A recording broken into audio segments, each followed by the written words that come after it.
कोई न कोई अंकुर हमारे अंदर जागना चाहिए, जिससे हम जो आज ऐसे सीमित से लग रहे हैं वो आकाश बन करके छा जाए। बड़ों ने समझाने के लिए बहुत तरीके से कहा कि बूंद को सागर होना चाहिए। अब सब सिमिलीज भी जो हैं, एनालॉजीज भी जो हैं, वो भी निम्न चीजों से ही है। ये तो एक बड़ा भारी प्रश्न है कि वो भी कहाँ से लाए, वो भी ऊंची चीज की तो बात ही नहीं कर सकते, और जो एनालॉजी करते हैं वो नीची चीज की करेंगे, और जो भी नीची चीज की करेंगे वो आपको और नीचे की तरफ खसका दी जाएगी। जैसे कहा कि आप बूंद से सागर हो जाइए, वो कहेंगे साहब बूंद से सागर कैसे हो?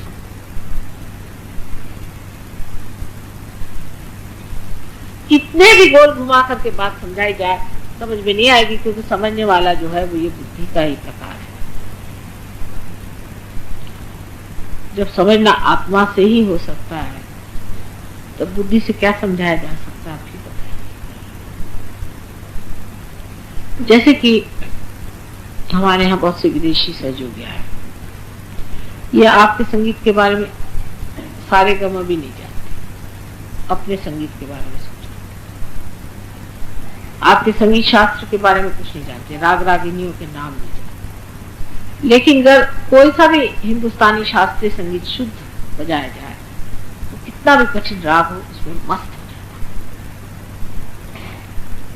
उसका वो राग नहीं खोजते, उसके आलापकारी नहीं देखते, पर उसका जो असर है, उसका जो कार्य है उनके अंदर बन जाता है।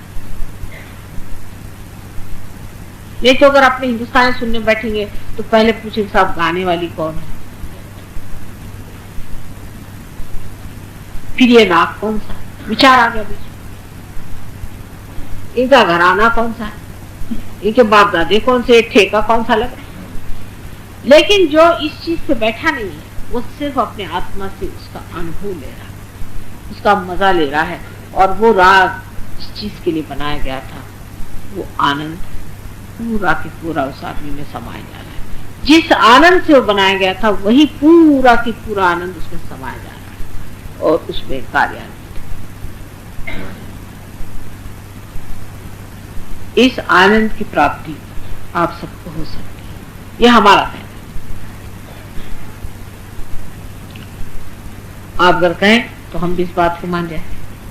अगर आप कहें कि हम ही क्यों ये काम करें, तो हम कहें आप करें, बहुत अच्छा, आप जरूर करें, हम बड़े खुश हैं कि आप लोग कर ले तो बड़ा अच्छा, कोई भी कर ले, इससे बढ़ के और कौन सी बात हो सकती है कि भाई हमारी जगह और कोई काम कर ले, ये तो बहुत अच्छी चीज है। इस काम के लिए शायद हमें गुम करना पड़ेगा कुछ दिनों तक। अगर आपसे हो सकता तो आप फिर, काम है जटिल, प्रेम का काम,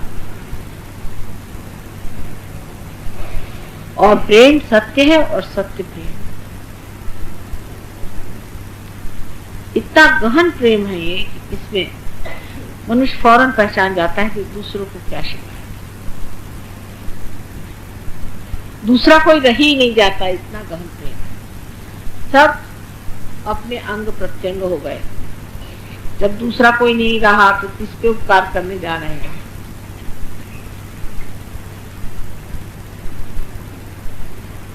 और जब ये प्रेम किसी पे भी प्रकाशित होता है तो सारा सत्य उस आदमी का पूरा की पूरा सामने नजर आता है।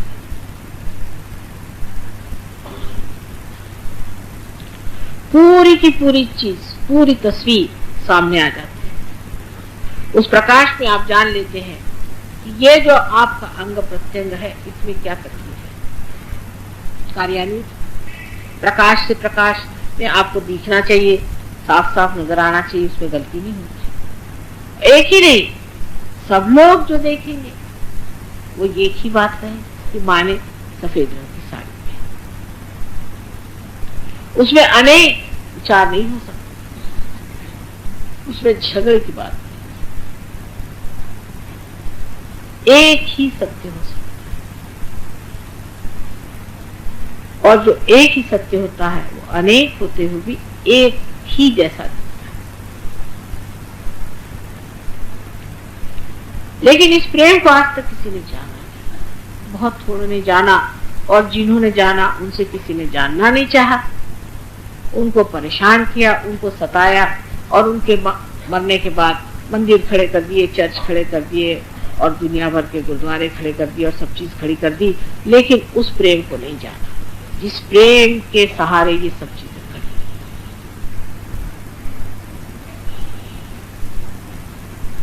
उस प्रेम को जानने के लिए भी आत्मा का ही अवलंबन करना पड़ेगा।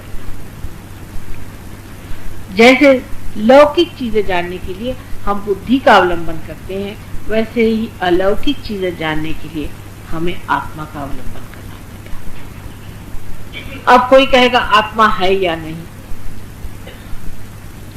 पहले ही झगड़ा क्यों लेके बैठ गए, पहले ही से इसका वो क्यों है भाई, है या नहीं। अब तो हम सिद्ध करने आए। पहले के लोगों को आप कह सकते थे कि वो सच थे कि झूठ थे, उनके बारे में आप 50 बातें कहिए, लेकिन अब तो हम आपको सिद्ध करने आए कि आपके अंदर आत्मा का स्थान है और परमात्मा सर्वव्यापी अपने साम्राज्य में आपको आमंत्रण करता है। ये सर्वव्यापी शक्ति उस परमपिता परमात्मा की प्रेम की लहर है, उसका आनंद देने के लिए ही परमात्मा ने आपको इंसान बनाया। अहंकार से मनुष्य को सुख हो सकता है, आनंद नहीं। सुख के बाद दुख भी हो सकता है, लेकिन आनंद में सुख और दुख दोनों भावनाएं टूट करके एकमात्र आनंद होता है, जिसको शब्दों में वर्णन नहीं करा जा सकता, सिर्फ अनुभव किया जा सकता है। लेकिन उसका अनुभव भी इस हृदय से नहीं है जिसको आप हृदय कहते हैं। इसका हृदय नहीं कहना चाहिए, क्योंकि अगर ये हृदय है तो ये तो कभी रुलाता है, कभी हंसाता है। हृदय जो जाने वो आत्मा है। री शब्द से, री का मतलब एनर्जी, रा माने एनर्जी, शक्ति। इस प्रेम की शक्ति को जो देने वाला है वो हृदय, इसलिए वो प्रेम की शक्ति को देने वाला या जानने वाला ये आत्मा जो है, इसको पाना चाहिए। इतने तक अगर आप सब बुद्धिवादी उतर आए तो फिर आगे की बात हम कह सकते हैं।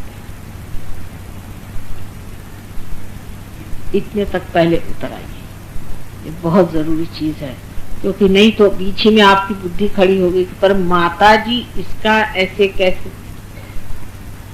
बुद्धि के सतह पर इस बात का जवाब कुछ भी दे आप संतुष्ट नहीं हो सकते, क्योंकि वो संपूर्ण जवाब हो नहीं सकता।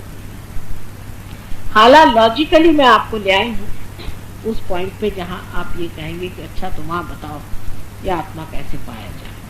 मुझे आशा है कि ये आप लोगों के सबके अंदर ऐसी भावना शायद हो गई हो कि माँ जो कह रही है उसमें कुछ सच्चाई भी है। आत्मा उस परमात्मा की परछाई है, आत्मा उस परमात्मा का प्रतिबिंब है जो इस मानव में दृष्टिगोचर हो सकता है।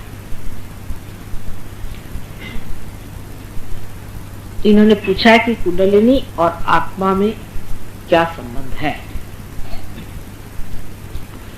अब पहले मैंने बताया आपसे कि परमात्मा का प्रतिबिंब जो है वो आत्मा है, एक बात हो गई। और परमात्मा की जो शक्ति है उसे आदि शक्ति कहते हैं, होली घोस्ट कहते हैं, या चाहिए तो उसको आप रूह कहिए। इस शक्ति का प्रतिबिंब जो मनुष्य में होता है वो कुंडलिनी है।